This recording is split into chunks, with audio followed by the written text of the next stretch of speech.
കർത്താവിന്റെ പരിശുദ്ധ നാമം ഇന്ന് രാത്രി വാഴ്ത്തപ്പെടുമാറാകട്ടെ. IPC 13ാം ഫാമിലി കോൺഫറൻസിൽ യേശുക്രിസ്തുവിന്റെ വചനമായി നിൽപ്പാൻ കർത്താവ് ഒരുക്കുന്ന ഈ അവസരത്തിനായി സ്തോത്രം.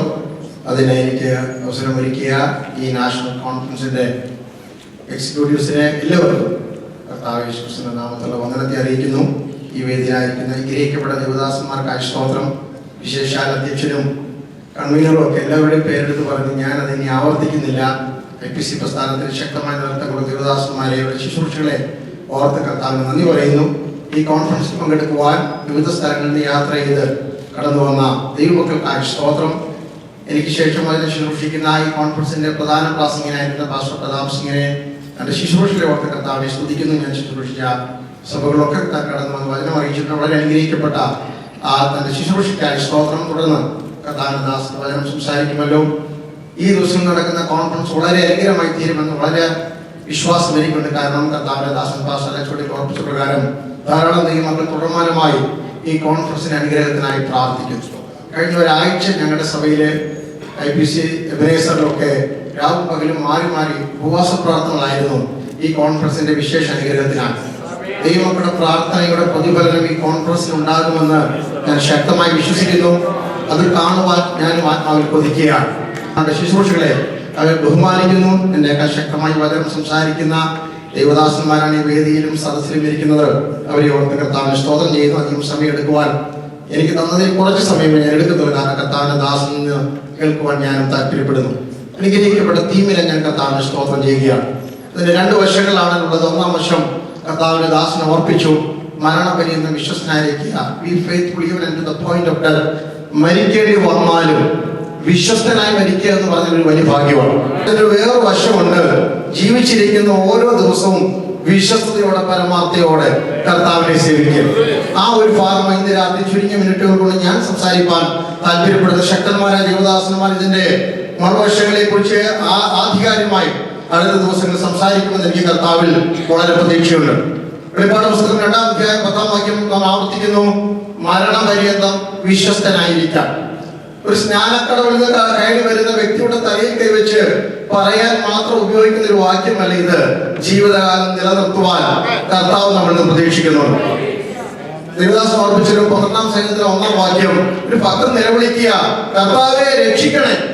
വെള്ളത്തിൽ താണു പോകുന്ന ഒരു പടകിനെ നോക്കിയല്ല പ്രാർത്ഥിക്കുന്നത്, അല്ല കാല് താണു പോകുന്ന പത്രോസല്ല വിളിച്ചു പറയുന്നത്. ഭക്തൻ പറയുന്നു, ഭക്തന്മാർ ഒഴിഞ്ഞു പോകുന്നു, വിശ്വസ്തന്മാർ മനുഷ്യപുത്രന്മാർ കുറഞ്ഞുകൊണ്ടിരിക്കുന്നു. ഇന്ന് രാത്രി എത്ര പേരുടെ ആദരങ്ങൾ നീ പ്രാർത്ഥന ഉയരും. കർത്താവ് എന്റെ കുടുംബത്തിൽ, എന്റെ സഭയില് ഞങ്ങൾ കൂടി നടക്കുന്ന ആത്മീയ മണ്ഡലത്തിൽ ഭക്തന്മാർ ഒഴിഞ്ഞു പോയിക്കൊണ്ടിരിക്കുക. വിശ്വസ്തന്മാർ വിരലിൽ എണ്ണാവുന്നവരായി കുറയുമ്പോൾ അന്ത്യത്തോളം വിശ്വസ്തരായിരിക്കാൻ എന്നെ പ്രാപ്തനാകണമേ എന്നൊരു ആത്മധൈര്യത്തിനായി ഇന്ന് രാത്രി നമുക്ക് പ്രാർത്ഥിക്കാം. ഞങ്ങളുടെ നീതിയായ ദൈവമേ ഉത്തരം വരണമേ എന്ന് നിലവിളിക്കാൻ ഒരാരുമില്ല. പക്ഷെ ഇന്ന് രാത്രി പരിശുദ്ധാത്മാവ് ഞാൻ പറയട്ടെ, എവിടൊക്കെ നീതിക്ക് വേണ്ടി നിങ്ങൾ കൊതിക്കുന്നുവോ നാം ഉളപ്പിക്കുന്നത് എന്താണെന്ന് അറിയണം. സ്തോത്രം. 85-ാം സങ്കീർത്തനം അതിന്റെ 11-ാം വാക്യം ഇങ്ങനെ വായിക്കുന്നത്, വിശ്വസ്തത ഭൂമിയിൽ നിന്ന് മുളയ്ക്കുമ്പോൾ നീതി സ്വർഗത്തിൽ നിന്ന് നോക്കുകയാണ്. ഇന്ന് രാത്രികാലം നാം ഈ ഭൂമിയിൽ വിതയ്ക്കുന്നത് ജീവിതം കൊണ്ട്, ശുശ്രൂഷ കൊണ്ട്, കുടുംബം കൊണ്ട് ഞാനും നിങ്ങളും വിതയ്ക്കുന്നത് വിശ്വസ്തതയാണെങ്കിൽ ഒരു സംശയവുമില്ല ആകാശത്തിലെ കിളിവാതിലുകളെ തുറന്ന് സ്വർഗത്തിന്റെ ജനത്തിന് മേൽ നീതി വർഷിപ്പിച്ചിരിക്കും. എത്ര പേർക്ക് ധൈര്യമുണ്ടെന്ന് രാത്രി? അല്ലെങ്കിൽ ഞാൻ മുളപ്പിക്കുന്നത്, ഞാൻ വിതയ്ക്കുന്നത് വിശ്വസ്തതയാണെങ്കിൽ എന്റെ ജീവിതം കൊണ്ട്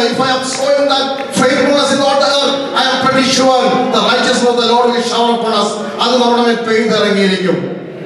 പൗലോസ് പറയുകയാണ്, 1 കൊരിന്ത്യർ 4-ാം അധ്യായം അതിന്റെ 1-2 വാക്യങ്ങള്, ഞങ്ങളെ കുറിച്ച് നിങ്ങൾ എന്താ ധരിക്കേണ്ടത്, അല്ലെങ്കിൽ നാം എന്താണ് ധരിക്കേണ്ടത്? ഞങ്ങൾ ദൈവത്തിന്റെ ശുശ്രൂഷക്കാരാ, ഞങ്ങൾ ദൈവിക മർമ്മങ്ങളുടെ ഗ്രഹവിചാരകന്മാരാണ്.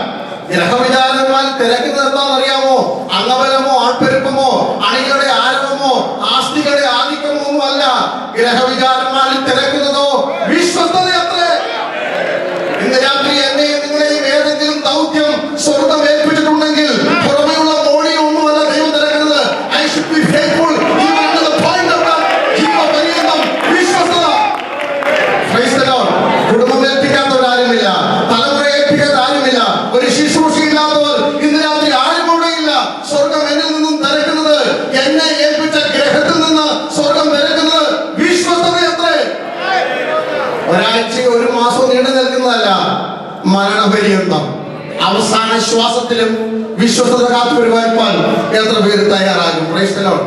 ഒന്ന് രണ്ട് വാക്യം വായിച്ച ഒരു ചിന്ത ഞാൻ നിങ്ങളുമായി പങ്കുവെക്കാം. എബ്രായ ലേഖനം 3-ാം അധ്യായം അതിന്റെ 2-ാം വാക്യം. അപ്പോൾ തന്നെ സംഖ്യാപുസ്തകം 12-ാം അധ്യായം അതിന്റെ 7-ാം വാക്യം. ലേഖനം എഴുതുമ്പോൾ എബ്രായ കർത്താവ് ഇങ്ങനെ പറയുകയാണ്, എന്റെ ദാസനായ മോശ ദൈവഗ്രഹത്തിലൊക്കെ ആരായിരുന്നു? വിശ്വസ്തനായിരുന്നു. ഒരു പ്രസംഗം കേട്ട്, ഞാൻ ആക്ച്വലി ഈ കോൺഫറൻസിന് വരുന്നത് പ്രസംഗം കേൾക്കാനാണ് വരുന്നത്. ആഴ്ചയിൽ ധാരാളം പ്രസംഗിക്കട്ടെ, എനിക്കൊരു പ്രസംഗം, നല്ല പ്രസംഗം കേൾക്കാനുള്ള കൊതിയോടെ വരും. നമുക്കൊരു പ്രസംഗം കേൾക്കാൻ രാത്രിയിരിക്കേണ്ട, മിനിസ്റ്റർ ടുഗദർ, നമുക്ക് ഒരുമിച്ചൊന്ന് ശുശ്രൂഷിക്കാം. ഒരു ഭക്തം പറയുക, മോശ ദൈവഗ്രഹത്തിലൊക്കെയും വിശ്വസ്തനായിരുന്നു. അതേ മോശയെ കുറിച്ച് ദൈവം തന്നെ നേരിട്ട് സാക്ഷ്യം പറയുക. സംഖ്യാപുസ്തകം 12-ാം അധ്യായം 7-ാം വാക്യത്തിൽ പുരോഹിതനായ സഹോദരൻ അഹരോനും പ്രവാചകിയായ സഹോദരി മിരിയാമും അകത്ത് മുറിക്കകത്ത് സഹോദരനെതിരെ കൂടാതെ നടത്തുമ്പോൾ മോശ അത് കേൾക്കുന്നതിന് മുമ്പ് ദൈവം അത് കേട്ടു. ഇന്ന് രാത്രി ഒരു ദൂത് ആരംഭത്തിന് പറയാം, നിങ്ങളെ കുറിച്ച് ജനം വിഹിതമായി സംസാരിക്കുമ്പോൾ, നിങ്ങൾക്ക് വിരോധമായി സംസാരിക്കുമ്പോൾ, നിങ്ങൾ കേൾത്തോ ഇല്ലയോ വിഷയമല്ല, സ്വർഗം അത് കേൾക്കുന്നുണ്ട്. അകത്ത മുറിയിലെ കൂടാതെകളൊക്കെ സ്വർഗത്തിലെ ദൈവം കേൾക്കുന്നുണ്ടെന്ന് ഉറപ്പ് ഇന്ന് രാത്രി നമുക്കുണ്ടായിരിക്കണം. രണ്ടുപേരെയും വിളിച്ച് പുറത്തിറങ്ങിയിട്ട് പൗരോഹിത്യത്തിന്റെ ശ്രേഷ്ഠതയോ പ്രവാചകത്തിന്റെ മഹത്വമോ ദൈവം പറയുന്നത് നിങ്ങൾക്കറിയാമോ? എന്റെ ദാസനായ മോശയോ എന്റെ ഗ്രഹത്തിലൊക്കെയും വിശ്വസ്തന. സ്വർഗം സാക്ഷ്യപ്പെടുത്തുന്ന നേരെ വിരൽ ചൂണ്ടുവാൻ നിങ്ങൾക്ക് എന്താ അവകാശം? ഇന്ന് രാത്രി നമുക്കൊരു സ്വർഗത്തിന് സാക്ഷ്യം ലഭിച്ചാൽ അത് മതി ദൈവമക്കളെ, നമ്മുടെ സ്വത്ത്. ലോകത്തിലെ ആരുടെയും കേമന്മാരുടെ ലിസ്റ്റിലൊന്നും പേരിലെങ്കിലും കൈയടിച്ച് പ്രോത്സാഹിപ്പാൻ ആരും വളർത്തുമില്ലെങ്കിലും സ്വർഗം അംഗീകരിച്ചാൽ എനിക്ക് അത് മതി. ധൈര്യത്തോടെ പറയേണ്ട ഹല്ലേലൂയ, എന്നെ അംഗീകരിക്കുന്ന ഒരു സ്വർഗമുണ്ട്, നിങ്ങളെ അംഗീകരിക്കുന്ന സ്വർഗമുണ്ടെന്ന്. ആ മോശയുടെ ജീവിതത്തിലെ 7 തലങ്ങളിൽ വിശ്വസ്തയെ പറഞ്ഞ് എന്റെ വാക്ക് അവസാനിപ്പിക്കാം. ഹല്ലേലൂയ. ജീവിതം ഒന്ന് പഠിച്ചു കഴിഞ്ഞ് നീല നദിയുടെ തീരത്ത് ആരംഭിച്ച് നെഹോയുടെ മുകളിൽ ഒതുങ്ങുമ്പോൾ താൻ വെളിപ്പെടുത്തിയ 7 തലങ്ങൾ നിങ്ങൾക്ക് 70 കണ്ടുപിടിക്കാം. പക്ഷെ എനിക്ക് കിട്ടിയ വെളിപ്പാട് ഞാൻ പറയുന്നത് മാത്രമേ ഉള്ളൂ. ഒന്ന്, തന്റെ തിരഞ്ഞെടുപ്പിൽ അവൻ വിശ്വസ്തനായിരുന്നു. എബ്രായ ലേഖനം 11-ാം അധ്യായം എല്ലാം അറിയാവുന്ന ഭാഗങ്ങൾ, ആർക്കും അറിയാത്തൊരു ഭാഗം ഞാൻ ഓർപ്പിക്കുന്നില്ല.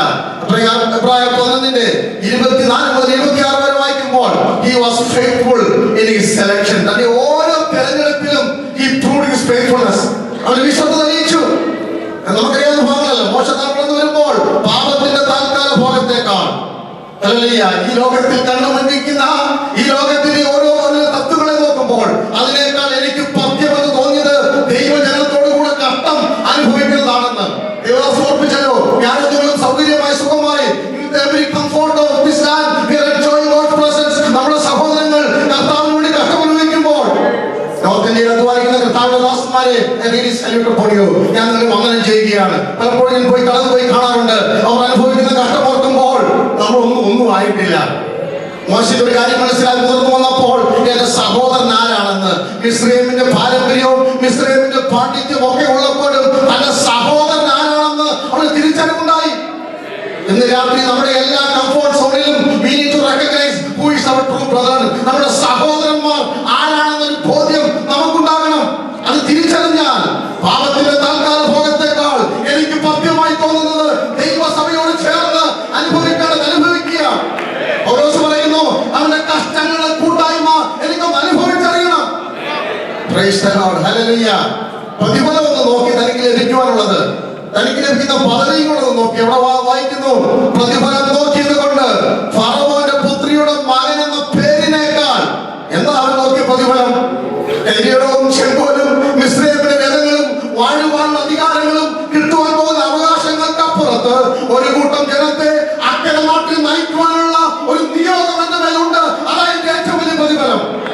ഈ ലോകത്തിൽ വാഴിക്കൂടുന്ന സകലത്തിനേക്കാൾ ഒരാത്മാവിനെയെങ്കിലും യോർദാൻ കടത്തുവാൻ എനിക്ക് പ്രാഗൽഭ്യമുണ്ടായാൽ, ചെങ്കടലിൽ മുറിച്ചു കടക്കുവാൻ ഒരു വ്യക്തിയെ പിടിച്ചു നിർത്തുവാൻ എനിക്ക് പ്രാഗൽഭ്യമുണ്ടായാൽ, that is the greatest reward I can receive from Allah.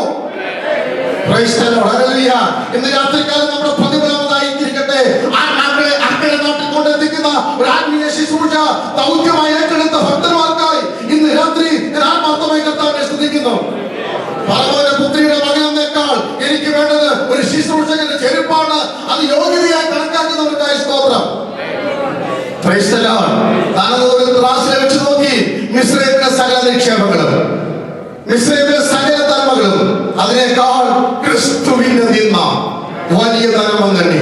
ഒരു തിരഞ്ഞെടുപ്പിന് വിശ്വസ്തനായിരുന്നു. പൗലോസ് പറയുന്നു, ലാഭമായിരുന്നതൊക്കെ നഷ്ടക്കച്ചവടം വലിച്ചെറിഞ്ഞെന്നല്ല പറഞ്ഞത്. Whatever was profitable unto me, I am ready to count it as a loss because of the excellency of the knowledge of Christ. ക്രിസ്തുവിനെ കുറിച്ചുള്ള പരിജ്ഞാനത്തിന്റെ ശ്രേഷ്ഠത നിമിത്തം എന്റെ കർത്താവിനെ അറിഞ്ഞു തുടങ്ങിയപ്പോൾ, അവനെ അനുഭവിച്ചു തുടങ്ങുമ്പോൾ ഈ ലോകത്തുള്ളതിന്റെ വില ചപ്പന്നിട്ടു. ആത്മാവിൽ പറയാം, ഈ ലോകത്തിൽ കാണുന്നതിന് ചവറന്ന് വിലയിടുന്നവനാ ആത്മീയ ആരോഗ്യമുള്ള വിശ്വാസി. ഈ മണ്ണിനെ പ്രതി സ്വർഗീയ മാണിക്യത്തെ പുറകെ കളഞ്ഞില്ലെങ്കിൽ എന്റെയും നിങ്ങളുടെ പേര് വിശ്വസ്തനെന്നാണ്. അവൻ തിരഞ്ഞെടുപ്പിൽ വിശ്വസ്തനായിരുന്നു. 2, മോശെ പ്രാർത്ഥനാ ജീവിതത്തിൽ വിശ്വസ്തനായിരുന്നു. അവളെല്ലാം പ്രാർത്ഥിക്കുന്നവരാ, ഞാനും പ്രാർത്ഥിക്കുന്നവരാ, നിങ്ങൾ എല്ലാവരും പ്രാർത്ഥിക്കുന്നവരാ. പക്ഷെ പുറപ്പാട് പുസ്തകം 32-ാം അധ്യായത്തിന്റെ 10-ാം വാക്യം, സംഖ്യാപുസ്തകം 14-ാം അധ്യായത്തിന്റെ 11, 12 2 വാക്യങ്ങൾ ചേർത്ത് വായിച്ചു കഴിഞ്ഞാൽ മോശയുടെ പ്രാർത്ഥന എത്രമാത്രം വിശ്വസ്തതയാണെന്നുള്ളതാണ് നമുക്ക് മനസ്സിലാക്കാൻ കഴിയും. നാൽക്കാലി ഉണ്ടാക്കിയിട്ട് നിലയും വിലയും മറന്ന് ഇസ്രായേൽ മക്കൾ അതിന്റെ മുമ്പിൽ ആടിപ്പാടി നൃത്തം ചെയ്യുമ്പോൾ ദൈവം പറയുകയാണ്, മോശയുടെ വാക്യം പറഞ്ഞു പോകുന്നു, ഞാൻ ഈ സകല ജനത്തെയും സംഹരിക്കാൻ പോവുകയാണ്. പക്ഷെ നിന്നെയോ മഹത്വവും ബലവുമുള്ള ഒരു ജാതിയാക്കി മാറ്റി. എന്തൊരു വലിയ ഓഫറാ ദൈവം കൊടുത്തത്. ഞാൻ ഒരു വലിയ ജാതിയാക്കാമെന്ന് അവസരം കിട്ടിയപ്പോൾ, അല്ല, സംഖ്യാപുസ്തകം 14-ാം അധ്യായത്തിൽ വായിക്കുന്നു, ഒറ്റുകാരനിൽ 10 പേർ മടങ്ങി വന്നിട്ട് ഒരു രാത്രി മുഴുവൻ സഭയെ കരയിക്കുന്നു. കൂടാതെ കല്ലുകൊടുക്കുന്നു ജനത്തെ അറിയുവാൻ വേണ്ടി, ദൈവദാസന്മാരെ അറിയുവാൻ വേണ്ടി. അതിന്റെ നടുവിൽ സ്വർഗം പറയുന്നു, ഒരു മഹാഭാരി കൊണ്ട് ഞാൻ ഈ സകലരെയും നശിപ്പിക്കാൻ പോവുക, നിന്നെ ഈ ഭൂതലത്തിലൊക്കെയും ശ്രേഷ്ഠ ഒരു ജാതിയാക്കി മാറ്റാം. ഞാനാണ് 2 കൈ നീട്ടി സ്വീകരിച്ചേനെ.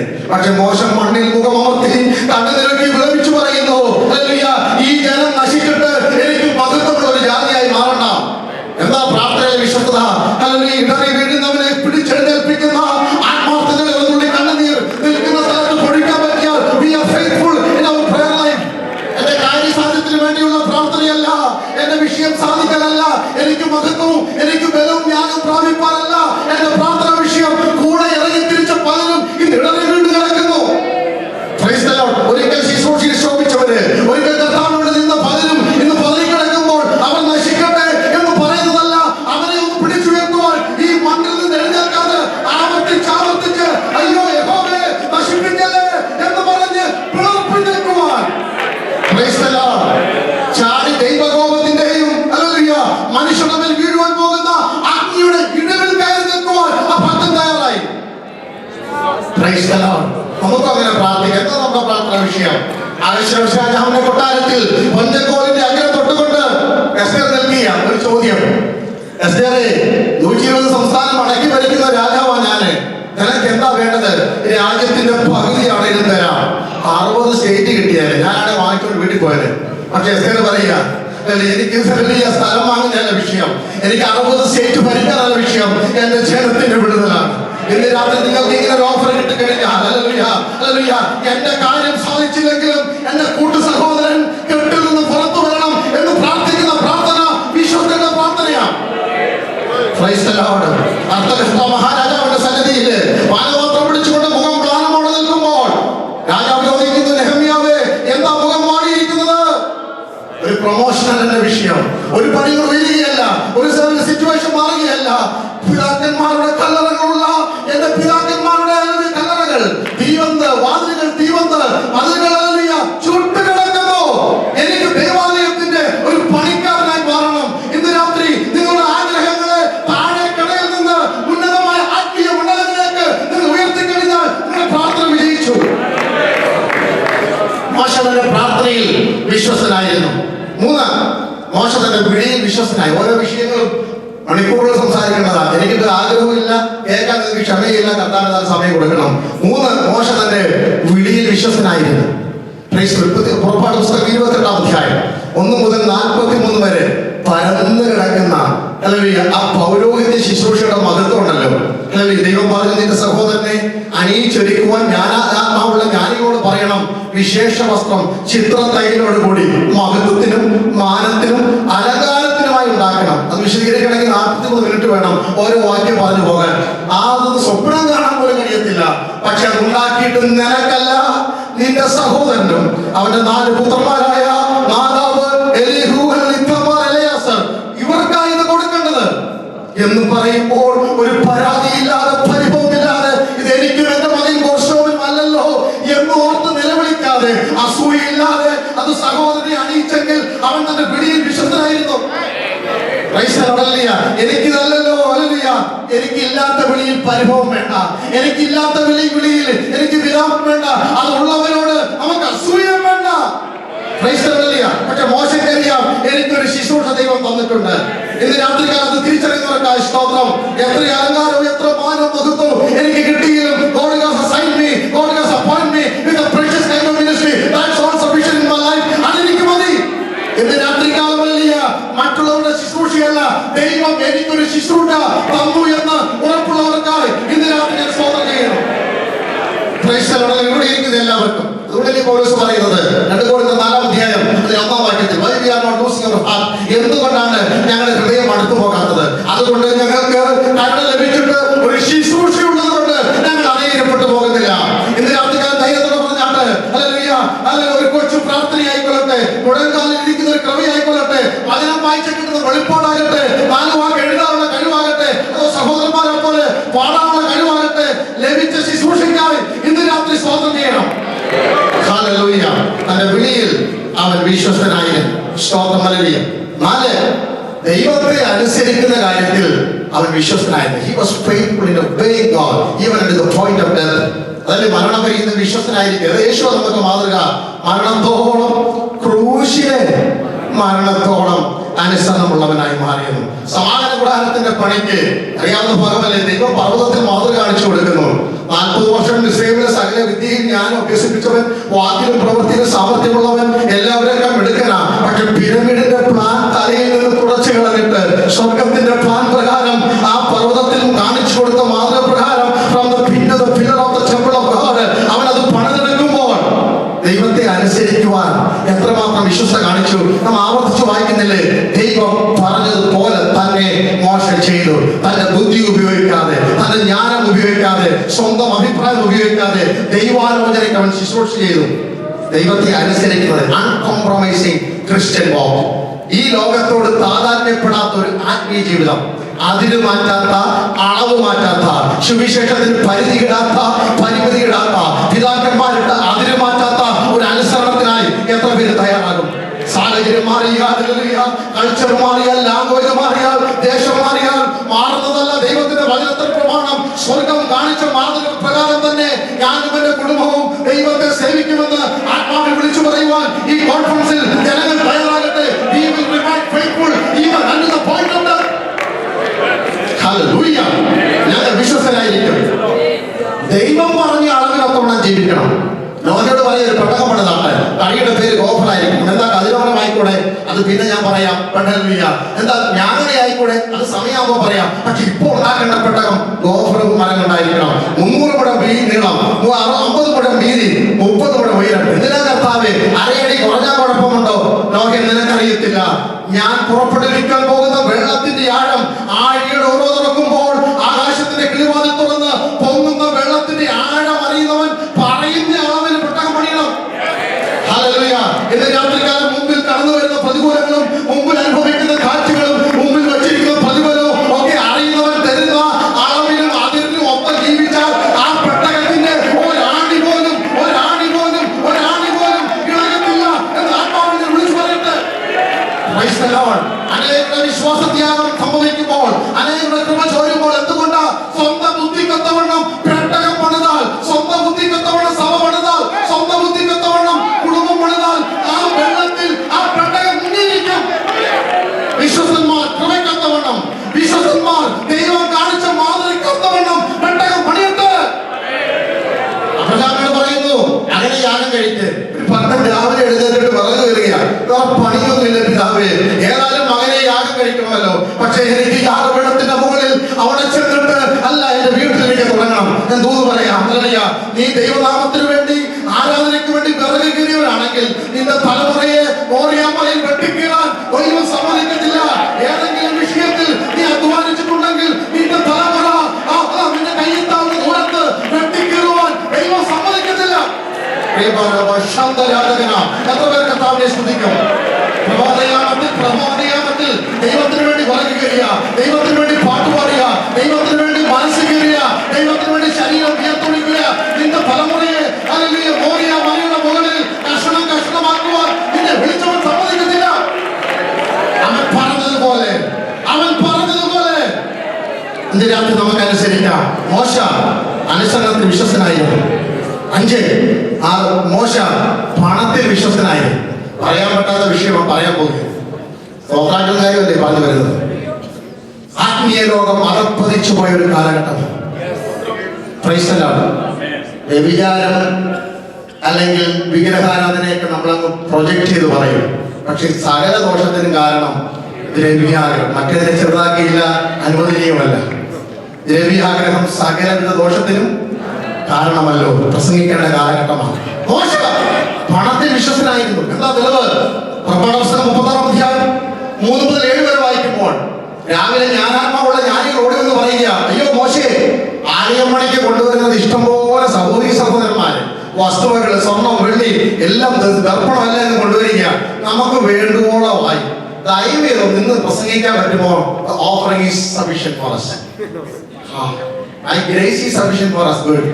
Your strength will make us strong in our weakness. That's good. But can you preach a message like that? Offering is sufficient for us. Praise the Lord. Pastor എന്ന് പറയുകയാണ്. Praise the Lord. മോശ പറയുക, രാവിലെ പ്രസംഗം, സഹോദരിമാരെ സഹോദരന്മാരെ, ആലയം പണിക്ക് ഞങ്ങൾക്ക് വേണ്ടുവോളമായി മതി. സമ്പത്തും മതി എന്ന് പറയുവാൻ അവൻ വിശ്വസ്തനായിരുന്നു. പ്രസംഗിക്കുന്ന ഞാൻ ഉൾപ്പെടെ എത്ര പേര് തയ്യാറാകും? ഒരു പത്രം വിളിച്ചു പറയുക, ഞങ്ങൾക്ക് വേണ്ടുവോളം ഉണ്ട്. ആരാ? പൗലോസ് രണ്ടാമത്തെ വീടിന്റെ ആധാരം എഴുതിയിട്ടാണ് ഇത് പറഞ്ഞത്. ഞാൻ വേണ്ടുവോളം ഉണ്ട് സമൃദ്ധിയുമായിട്ട് ഇരിക്കുന്നത്, പക്ഷെ ഹൃദയത്തിനകത്ത് സംതൃപ്തി. പത്രോസേ, നീ എന്താ പറയുന്നത്? വെള്ളിയും പൊന്നും. കഴിഞ്ഞ ആഴ്ച സഭായോഗം എത്ര പേരുണ്ടായിരുന്നു? പത്രോസിന്റെ സഭയിൽ 5000 പേര്. Mega church first century. ആരംഭ ദിവസം 3000, പിന്നെ 5000 വിശ്വാസികൾ നമ്മുടെ കൂട്ടാണ്. $1 ഇടുന്നത്. പിന്നെ സകലതും വിറ്റ് അപ്പോസ്തലന്മാരുടെ കാൽക്ക് വെച്ചു. 2-ാം ദിവസം പുള്ളി പറയുക, വെള്ളിയും പൊന്നും സഹോദരന്മാരെ, അത് കാൽക്കല്ലാതെ ഇന്ന് വരെ തലയിൽ കയറിയിട്ടില്ല. പണമാകാം, അത് കാൽക്കൽ തലയിലാക്കുന്നത്. പണമാകാം, അതല്ലെങ്കിൽ എന്റെ പാദത്തിൽ അതിനപ്പുറത്ത് വളരാത്ത എനിക്കുണ്ട്. മോശ പറയുന്നു, മതി, ആലയമണിക്ക് ആവശ്യത്തിനായി മതി. ഞാൻ പറയേണ്ടത് തോതാഴ്ച നിർത്താനല്ല പറഞ്ഞു വരുന്നത്. സമ്പത്തിനോട് നമ്മുടെ ആറ്റിറ്റ്യൂഡ് അങ്ങനായി മാറട്ടെ. ഇന്ന് പകൽക്കാലം രാത്രികാലം ആത്മാവ് വിളിച്ചു പറയണം, ഞങ്ങൾക്ക് മതി. ഹല്ലേലൂയ. അലംഭാവപ്പെട്ടിരിക്കാൻ അറിയാം, സന്തോഷത്തോടെ ഇരിക്കാൻ അറിയാം. ഏത് അവസ്ഥയിലാണെങ്കിലും ദൈവത്തെ മഹത്വപ്പെടുത്തുന്ന വിശ്വസ്തന്മാരെ ദൈവസഭയ്ക്ക് ആവശ്യമുണ്ട്. ആവലാതിയുടെ കൂമ്പാരമായി മാറത്തടിക്കുന്ന ഒരു കൂട്ടം ആത്മാക്കളെയല്ല ദൈവസഭയ്ക്ക് വേണ്ടത്. ഉള്ളതിൽ ഹല്ലേലൂയ സന്തോഷത്തോടെ be content in whatever way it may be. I know how to be abound. I know how to be amazed. I can be satisfied at any moment. എനിക്ക് അറിയാം. Praise the Lord. ആറാമതായി രണ്ട് കാര്യങ്ങൾ പറഞ്ഞ് അവസാനിപ്പിക്കാം. പുറപ്പാട് പുസ്തകം 40-ാം അധ്യായം ദേവദാസനോട് ഓർപ്പിച്ചു. 34-35 വാക്യം വായിക്കുമ്പോൾ ഇവിടെ ഇങ്ങനെ വായിക്കുന്നത്, മേഘം സമാഗമന കൂടാരത്തെ മൂടുകയും യഹോവയുടെ തേജസ് തിരുനാമസ് നിറയ്ക്കുകയും ചെയ്തിരുന്നുകൊണ്ട് മോശയ്ക്ക് അകത്ത് കടപ്പാൻ കഴിഞ്ഞില്ല. കഷ്ടപ്പെട്ട് ഇത്രയും പണിതുണ്ടാക്കിയതാണ്. ഞാൻ എന്താ പറഞ്ഞത്? ഞാനില്ലെങ്കിൽ ഒന്നും നടത്തത്തില്ല. സ്വയം ക്രൂശിക്കുന്നതാ വിശ്വസം. ഞാനില്ലെങ്കിലും ദൈവമഹത്വം കണ്ടാൽ മതി. ഞാനില്ലെങ്കിലും സഭായോഗം നടന്നാൽ മതി. ഞാനില്ലെങ്കിലും കോൺഫറൻസ് നടന്നാൽ മതി. ഞാനില്ലെങ്കിലും പ്രാർത്ഥന നടന്നാൽ മതി. ഞാനില്ലെങ്കിലും യഹോവയുടെ തേജസ്സ് ഇറങ്ങിയാൽ മതി. സ്വയം ക്രൂശിക്കുന്ന ദൈവമക്കളെ, നിങ്ങളൊന്ന് താണ് കൊടുത്ത് നിങ്ങളെ എവിടെ വരെ ഉയർത്താമോ എവിടെ വരെ ഉയർത്തും. സ്വന്തം അപ്പൻ വിചാരിച്ചാൽ പോലും നിങ്ങളുടെ മേൽ വീഴുന്ന അനുഗ്രഹത്തിന്റെ കൈ തട്ടി മാറ്റാൻ പറ്റത്തില്ല. 48:13-20 വരെ വായിക്കുമ്പോൾ മിസ്രയീമിലെ സകല പ്രതാപത്തോടും രണ്ടാമനായി വാഴുന്ന യോസേഫ് വന്യവയോധികനായ യാക്കോബിന്റെ മുമ്പിൽ 130 വയസ്സുള്ള യാക്കോബിന്റെ മുമ്പിൽ മിസ്രൈമിൽ ജനിച്ച 2 കുഞ്ഞുങ്ങളെ കൈക്ക് പിടിച്ചുകൊണ്ടിരിക്കുക. വലം കൈ കൊണ്ട് എബ്രാഹിമിനെ പിടിച്ച് യാക്കോബിന്റെ ഇടകൈക്ക് കീഴിൽ, ഇടകൈ കൊണ്ട് മൂത്തവനായ മനശ്ശയെ പിടിച്ച് യാക്കോബിന്റെ ഇടകൈ കീഴിൽ വെച്ചു. അത് അപ്പന്റെ ആഗ്രഹം. അപ്പന്റെ വലത് കൈ, മിസ്രൈം മന്ത്രിയുടെ ആഗ്രഹം, അപ്പന്റെ വലത് കൈ ആരുടെ മേൽ വീഴണം? മനുഷ്യരുടെ മേൽ വീഴണം. പക്ഷേ അല്പം കണ്ണുമങ്ങിയിരിക്കുന്ന യാക്കോബ് അവൻ കൈകളെ പിണച്ചു വെച്ചു. വലം കൈ നീട്ടി എബ്രാഹിമിന്റെ തലയിലും ഇടകൈ നീട്ടി മനുഷ്യരുടെ തലയിലും വെച്ചു. 17-ാം വാക്യം വായിക്കുന്നു, അത് യോസഫിനെ അനിഷ്ടമായി തോന്നി. അപ്പൻ ഇഷ്ടപ്പെട്ട നല്ല വിഷയം, ആരൊക്കെ സംബന്ധിച്ച നല്ല വിഷയം. യാക്കോബ് പറയുന്നു, എനിക്കറിയാം മകനെ, ഇതാ ദൈവഹിതം. സ്വർഗം നിന്റെ മേൽ കൈവെക്കാൻ തീരുമാനിച്ചാൽ അത് മിസ്രൈമിലെ മന്ത്രി വിചാരിച്ച പോലും തട്ടി മാറ്റാൻ പറ്റത്തില്ല. സ്വർഗത്തിന്റെ ഒരു ആലോചനയുണ്ടെങ്കിൽ, സ്വർഗം ഒരു കണക്ക് കൂടി ഉണ്ടെങ്കിൽ, അവൻ എഴുതി വെച്ചിട്ടുണ്ടെങ്കിൽ അത് തക്ക സമയത്ത് നിന്റെ തലയിൽ വീണിരിക്കും. ഞാനൊന്ന് മാറിക്കൊടുത്താലും, ഞാൻ ഒഴിഞ്ഞു നിന്നാലും എനിക്ക് ഈ ആലയത്തിൽ ദൈവഭക്തം കണ്ടാൽ മതി. മോശയെ വിളിച്ചു പോയി. യോഹന്നാനെ പോലെ നമുക്ക് പറയാം, അവൻ വളരണം, ഞാനോ കുറയണം. കടുത്ത് വെച്ച് കൊടുക്കുന്നവരെ, ഒരു താരത്തിൽ തലയിൽ തല വീഴുന്നവരെ, I am ready to be decreased every moment, but I want to see he must increase every moment in my life. അവൻ വളരണം. ഒരു വാക്കോടെ പറഞ്ഞ് അവസാനിക്കുന്നു. ആവർത്തന പുസ്തകം 34-ാം അധ്യായം 1 മുതൽ 5 വരെ വായിക്കുമ്പോൾ, 7 മുതൽ 11 വരെ വായിക്കുമ്പോൾ, ഞാൻ ഓർപ്പിച്ച പോലെ നീലനദിയുടെ തീരത്ത് ആരംഭിച്ച ആ കൊച്ചു ജീവിതം 40-40 3 ഗുണിതങ്ങളായി ഇന്ന് നെബോയുടെ മുകളിൽ ദൈവത്തിന്റെ കരം പിടിച്ചു നിൽക്കുക. അവിടെ എരിഞ്ഞടങ്ങാൻ പോവുകയാണ്. മരണപര്യന്തം വിശ്വസ്തനായിരുന്ന മോശ, കൺമുഴുക്കെ കണ്ട മോശയെ തരാൻ നീ അവിടെ പ്രവേശിക്കുന്നതെന്ന് പറയുമ്പോൾ, അവിടെ മരിക്കുന്ന മോശയെ സ്വർഗം അടക്കിയെന്ന് വായിക്കുന്നു. 7-ാം വാക്യം ഇങ്ങനെ വായിക്കുന്നത്, മിസ്രൈമിൽ നിന്ന് പുറപ്പെടുവിച്ച നാൾ മുതൽ ഫറവോന്റെ അടുക്കൽ ചെയ്ത അടയാളങ്ങളും മിസ്രൈമിൽ ചെയ്ത അത്ഭുതങ്ങൾ വെച്ച് വിചാരിച്ചാൽ ദൈവം അഭിമുഖമായി സംസാരിച്ച ഒരു വിശ്വസ്ത പ്രവാചകൻ ഭൂമിയിൽ ഉണ്ടായിട്ടില്ല. മരിക്കുന്ന അവസാന നിമിഷവും ഒരു സാക്ഷ്യം കൂടെ എഴുതി ചേർക്കുന്നു. 120-ാമത്തെ വയസ്സിലും കണ്ണ് മങ്ങിയിരുന്നില്ല, ദേഹബലം ക്ഷയിച്ചിരുന്നില്ല. ഹോരേബിന്റെ പർവ്വതത്തിൽ കണ്ടു തുടങ്ങിയ ദൈവിക ദർശനം ആവർത്തിച്ച് പലവട്ടം സീനായും ഹോരേബിൽ കണ്ട ആ കണ്ണ് എങ്ങനെ വാങ്ങും? ഞാൻ പറഞ്ഞു വരുന്ന അക്ഷരീയ കണ്ണല്ല. ഇന്ന് പകൽക്കാലം രാത്രിക്കാലം 50 80 100 വയസ്സാകട്ടെ, ഒരിക്കൽ കിട്ടിയ ദൈവിക ദർശനത്തിന്റെ വെളിപ്പാടാണെങ്കിൽ ജീവിത വിശുദ്ധി കാത്തു പരിപാലിക്കുന്ന ആ ദർശനം മങ്ങത്തില്ല. അത് ചെയ്യാനുള്ള ദേഹബലം കുറയത്തില്ല. 85-ാമത്തെ വയസ്സിലും വാക്തത്വം പിടിച്ചെടുക്കാനുള്ള കാലവിനെ പോലെ ഒരു വേറെ സ്വഭാവമുള്ള ദൈവമക്കൾക്കായി ഇന്ന് രാത്രി സ്തോത്രം ചെയ്യുന്നു. സ്തോത്രം, ഹല്ലേലൂയ. സ്വർഗ്ഗം അവനെ അടക്കി. വിശ്വസ്തനായി മരിച്ച മോശ ഏത് കനാൻ തനിക്ക് കാണുവാൻ കഴിഞ്ഞില്ലയോ? മറുരൂപമറിയിൽ യേശുവും ശിഷ്യന്മാരും ഇരിക്കുമ്പോൾ ഏലിയാവിനൊപ്പം ആ കനാന്റെ ഒത്ത നടുവിൽ ഇറങ്ങി വരത്തക്കവണ്ണം സ്വർഗം അവനോട് കടാക്ഷിച്ച ദൈവകൃപയ്ക്കായി സ്തോത്രം.